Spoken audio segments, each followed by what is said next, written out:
सोनितपुर जिले के तेजपुर और घाघरा चाय बागान में आज एक महिला का शव बरामद किया गया।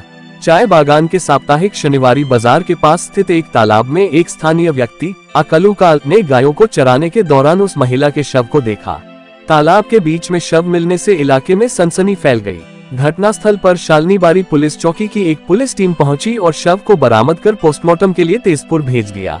अर्धनग्न अवस्था में पड़े शव से निकल रही दुर्गंध ने पूरे क्षेत्र को प्रभावित कर दिया।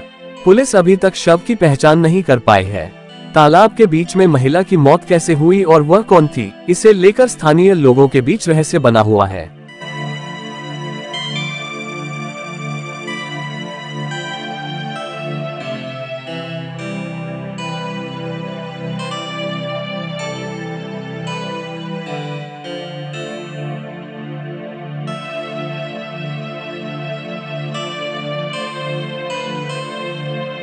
मैं माने रातिपुवा गरु एराल दिबले गइसिलो एफाले दि गरु एराल दि पेला घुरी आइसिलो घरत जेटा गायजनीक बांधिছো तेतियाहे चाइ पाइছো माने किबा एटा देखा पाइছো तात आरो देखा पाइ पिছত आरो मोर लुआटो कलो आरो लुआटोको जाबले दिया नाइ लुआटो पिছত दुटा मानु माति तारपिছত आरो गय पेले चाइ আছে जे माइक मानु হয় বলে এটুৱে আৰু একো নাই চিনাক্ত হৈছে নেকি নাই মাইকি মানুহ আজিয়ে দেখিছো।